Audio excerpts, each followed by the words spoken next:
ನಮಸ್ತೆ ಎಲ್ರಿಗೂ, welcome to Shri Om flavours kitchen. ಬನ್ನಿ ಇವತ್ತಿನ ರೆಸಿಪಿ ಏನಂತ ನೋಡೋಣ. ಇವತ್ತು ನಾನು ಕಡಲೆಪುರಿ ಒಗ್ಗರಣೆ ಅಥವಾ ಮಸಾಲ ಮಂಡಕ್ಕಿ ಅಂತ ಹೇಳೋವಂಥ ರೆಸಿಪಿನ ನಾನು ಮಾಡಿ ತೋರಿಸ್ತಾ ಇದ್ದೀನಿ. ಈ ರೆಸಿಪಿ ಈವ್ನಿಂಗ್ ಸ್ನ್ಯಾಕ್ಸಿಗೆ ಹಾಗೂ ಟ್ರಾವೆಲ್ ಸ್ನ್ಯಾಕ್ಸಿಗೆ ಮಾಡಿರೋ ಅಂಥ ರೆಸಿಪಿ ಆಗಿದೆ. ಬನ್ನಿ ಇದಕ್ಕೆ ಏನೇನು ಇಂಗ್ರೀಡಿಯೆಂಟ್ಸ್ ಬೇಕು, ಯಾವ ರೀತಿ ಮಾಡೋದಂತ ನೋಡೋಣ. ಮೊದಲಿಗೆ ನಾನಿಲ್ಲಿ ಒಂದು ಅರ್ಧ kg ಆಗುವಷ್ಟು ಬಾಲಾಜಿ ಬ್ರ್ಯಾಂಡ್ದು ಉಪ್ಪಿನ ಮಂಡಕ್ಕಿ ತೊಗೊಂಡಿದ್ದೀನಿ. ಅರ್ಧ ಪಾವ್ ಆಗುವಷ್ಟು ಕಡಲೆಕಾಯಿ ಬೀಜ, ಅರ್ಧ ಪಾವ್ ಆಗುವಷ್ಟು ಹುರಿಗಡಲೆ, ಒಗ್ಗರಣೆಗೆ ಎಣ್ಣೆ, ಇಲ್ಲಿ 3 ಟೇಬಲ್ ಸ್ಪೂನ್ ಆಗುವಷ್ಟು ಖಾರದ ಪುಡಿ ತೊಗೊಂಡಿದ್ದೀನಿ ನಾನು, 1 ಟೇಬಲ್ ಸ್ಪೂನ್ ಆಗುವಷ್ಟು ಅರಿಶಿನ ಪುಡಿ, ಹಾಗೆ ರುಚಿಗೆ ತಕ್ಕಷ್ಟು ಉಪ್ಪು, ಅರ್ಧ ಬಟ್ಲು ಆಗುವಷ್ಟು ಕೊಬ್ಬರಿನ ನಾನು ಸಣ್ಣದಾಗಿ ಹೆಚ್ಚಿಟ್ಕೊಂಡಿದ್ದೀನಿ. ಒಗ್ಗರಣೆಗೆ ಸಾಸಿವೆ, ಕರಿಬೇವು, ಹಾಗೆಯೇ ಜಜ್ಜಿಟ್ಕೊಂಡಿರೋ ಅಂತಹ ಬೆಳ್ಳುಳ್ಳಿ 1 ಬಟ್ಲು ಆಗುವಷ್ಟು ತೊಗೊಂಡಿದ್ದೀನಿ. ಪಾತ್ರೆ ಕಾಯಕ್ಕಿಟ್ಟಿದೆ. ಸೊ ಪಾತ್ರೆ ಕಾಯ್ದಿದೆ. ಅದಕ್ಕೆ ಬೇಕಾಗಿರೋಷ್ಟು ಎಣ್ಣೆ ನಾನು ಹಾಕ್ಕೊಳ್ತೀನಿ, ಒಗ್ಗರಣೆಗೆ ಬೇಕಾಗಿರೋಷ್ಟು. ಅದಕ್ಕೆ ನಾನಿಲ್ಲಿ ಸಾಸಿವೆ ಸೇರಿಸ್ಕೊಳ್ತಾ ಇದ್ದೀನಿ. ಸಾಸಿವೆ ಎಲ್ಲ ಚೆನ್ನಾಗಿ ಸಿಡಿದ ಮೇಲೆ ನಾನೇನು ತೆಗೆದಿಟ್ಕೊಂಡಿದ್ನೋ ಅರ್ಧ ಪಾವ್ ಆಗೋಷ್ಟು ಕಡಲೆಕಾಯಿ ಬೀಜನ ಸೇರಿಸ್ಕೊಳ್ತಾ ಇದ್ದೀನಿ. ಇದನ್ನು ನೀಟಾಗಿ ಎಣ್ಣೆಲಿ ಕ್ರಿಸ್ಪಿ ಆಗೋ ಥರ ನೀಟಾಗಿ ಫ್ರೈ ಮಾಡ್ಕೊಂಡು ಬರ್ತೀನಿ.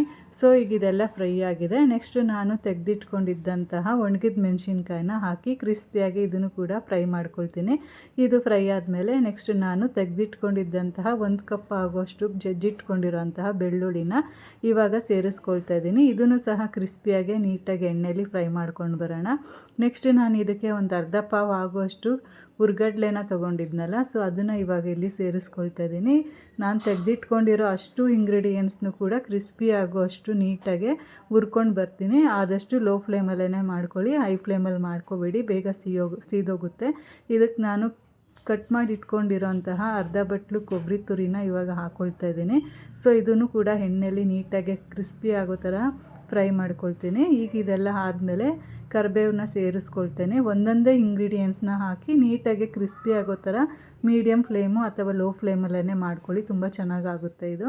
ಸೊ ಈ ರೀತಿ ಎಲ್ಲ ಇಂಗ್ರೀಡಿಯೆಂಟ್ಸು ಕ್ರಿಸ್ಪಿ ಆದಮೇಲೆ ನೆಕ್ಸ್ಟು ತೆಗೆದಿಟ್ಕೊಂಡಿರೋಂತಹ ಉಪ್ಪು, ಖಾರ, ಅರಿಶಿನ ಇದನ್ನೆಲ್ಲ ಹಾಕಿ ಮಿಕ್ಸ್ ಕಡಲೆಪುರಿ ಹಾಕಿ ಮಿಕ್ಸ್ ಮಾಡೋಣ. ಒಬ್ಬರು ಕಡಲೆಪುರಿ ಮೇಲಿಂದ ಹಾಕ್ತಾಯಿರಿ, ಇನ್ನೊಬ್ಬರು ಇನ್ನೊಂದು ಸೈಡಲ್ಲಿ ಮಿಕ್ಸ್ ಮಾಡ್ಕೊಂಡು ಬಂದರೆ ಚೆನ್ನಾಗಿರುತ್ತೆ. ನೋಡಿ, ಎಲ್ಲ ಹಾಕಿರೋ ಮಸಾಲೆ ಪ್ರತಿಯೊಂದು ಇಂಗ್ರೀಡಿಯೆಂಟ್ಸ್ಗೂ ಹಿಡಿಬೇಕು. ಆ ರೀತಿಯಾಗಿ ನಾವು ಮಿಕ್ಸ್ ಮಾಡ್ಕೋಬೇಕು. ಆವಾಗಲೇ ಈ ಮಸಾಲೆ ಮಂಡಕ್ಕಿ ಅಥವಾ ಕಡಲೆಪುರಿ ಒಗ್ಗರಣೆ ಅಂತೀವಲ್ಲ, ಇದು ತುಂಬ ಟೇಸ್ಟಿಯಾಗುತ್ತೆ.